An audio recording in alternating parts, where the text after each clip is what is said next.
Big breaking చూస్తున్నాం. Formula ఈ car రేసులో ఈడీ, ఏసీబీ దర్యాప్తు ముమ్మరం చేశాయి. ఈ రోజు ఏసీబీ అధికారులు కేటీఆర్ తో సహా ఐఏఎస్ అరవింద్ కుమార్, బిఎల్ఎన్ రెడ్డిలకు నోటీసులు ఇచ్చే అవకాశాలు స్పష్టంగా కనిపిస్తున్నాయి.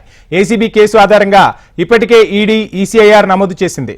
ఫార్ములా ఈ కార్ రేస్ కంపెనీలు 55 కోట్ల బదిలీల వివరాలు, స్పాన్సర్షిప్ తప్పుకున్న కంపెనీ వివరాలను ఈడీ సేకరించింది. ఎఫ్ఈఓ కంపెనీలపై ఈడీ ప్రత్యేకంగా దృష్టి సారించింది. ప్రభుత్వ స్పాన్సర్షిప్ ఇవ్వడంపై కూడా పూర్తి వివరాలు సేకరించింది ఈడీ.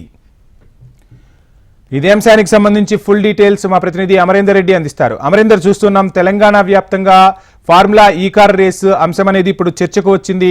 ఓవైపు ఈడీ, మరోవైపు ఏసీబీ కూడా దర్యాప్తును వేగవంతం చేసినట్టుగా తెలుస్తుంది. ఈ రోజు ఎటువంటి పరిణామాలు చోటు చేసుకోబోతున్నాయి? మీ దగ్గర ఉన్న లేటెస్ట్ అప్డేట్స్ ఏంటి?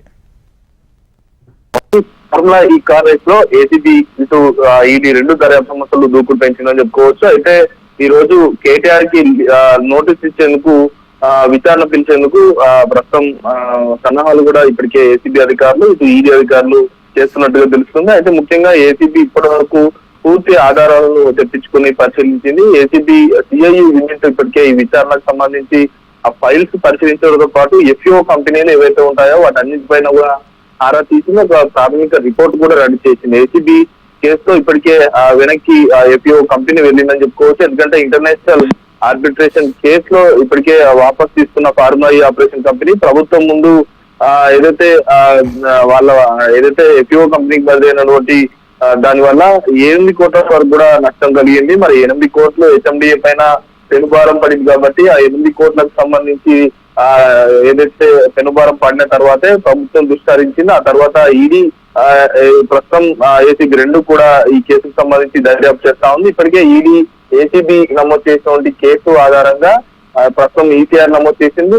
పిఎంఎల్ఏ యాక్ట్ కింద 50/1, 50/2 రెండు సెక్షన్ల కింద ప్రస్తుతం A1 గా కేటీఆర్ తో పాటు A2 గా ఐఏఎస్ అరవింద్ కుమార్, A3 గా బిఎల్ రెడ్డిని మొత్తం ముగ్గురిని కూడా చేర్చింది. అయితే బిఎల్ రెడ్డి నేతృత్వంలోనే హెచ్ఎండిఏ సంబంధించిన చీఫ్ ఇంజనీర్ గా బిఎల్ రెడ్డి ఉన్నారు. అతనే ప్రొసీడింగ్ కాపీలన్నీ కూడా రిలీజ్ చేశాడు. మొత్తం 2 విడతలుగా 22 కోట్లకు పైగా పైచిలకు డబ్బును ఏదైతే ఎఫ్ఈఓ కంపెనీలకు బదిలీ చేశాడో ఆ బదిలీలకు సంబంధించి జీవో రిలీజ్ చేసి మొత్తం ప్రొసీడింగ్ కాపీలన్నీ రిలీజ్ చేసింది. మొత్తం కూడా హెచ్ఎండిఏ సంబంధించిన చీఫ్ ఇంజనీర్ ఏదైతే బిఎల్ రెడ్డి కావడంతో అతనికి కూడా ఎఫ్ఐఆర్ లో మెన్షన్ చేసింది. ప్రస్తుతానికి అయితే మొత్తానికి ఈ కేసుకు సంబంధించి ఇవాళ కీలక పరిణామం చోటు చేసుకునే అవకాశం అయితే కనబడుతుంది. ఫార్ములా ఈ కార్ రేస్ లో ఇప్పటికే ఏదైతే 55 కోట్లు కూడా ఎఫ్ఈఓ కంపెనీకి చేరాయో, ఎఫ్ఈఓ కంపెనీకి చేరినటువంటి వాటన్నిటి ట్రాన్సాక్షన్ పైన ప్రస్తుతం ఏసీబీతో పాటు ఈడీ రెండు నిఘా వేశాయి. ప్రస్తుతానికి 55 కోట్లకు సంబంధించి 2 విడతలుగా ఎఫ్ఈఓ కంపెనీలకు చేరాయి కాబట్టి ఆ కంపెనీలకు సంబంధించి ఎక్కడున్నాయి, మరోవైపు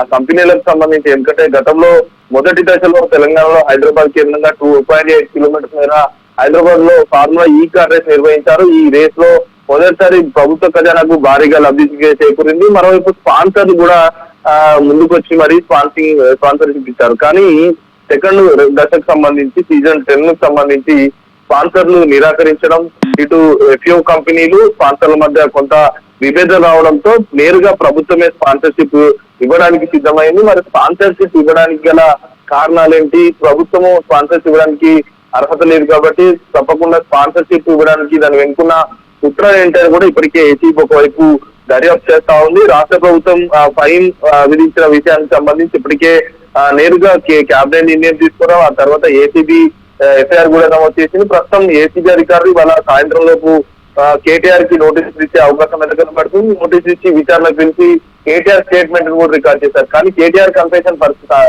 సరిగా ఏదైతే నచ్చకుండా మాత్రం తప్పనిసరిగా కేటీఆర్ ని అదుపులోకి తీసుకున్నాం అని కూడా ఇప్పటికీ పోలీసులు అయితే చెప్తున్నారు. మరి 30 వరకు కూడా కేటీఆర్ ని అరెస్ట్ చేయడానికి కూడా హైకోర్టు ఆర్డర్స్ ఉన్నాయి కాబట్టి మరి 30 తర్వాత కేటీఆర్ ని అరెస్ట్ చేసే అవకాశం అయితే మనకు స్పష్టంగా అవపడుతున్నాయి. అయితే ఈడీ మాత్రం ఈసీఆర్ నమోదు చేసింది. ఈసీఆర్ నమోదు చేసిన తర్వాత ఏసీబీ దగ్గర ఉన్న డేటాని కూడా ఇవ్వాలంటూ ఇప్పటికే ఎంయూడీతో పాటు ఏసీబీ అధికారులకు ఒక లేఖ రాసింది. ఆ లేఖ ప్రకారం ఇప్పటికే డాక్యుమెంట్స్ కూడా ఈడీకి చేరాయి.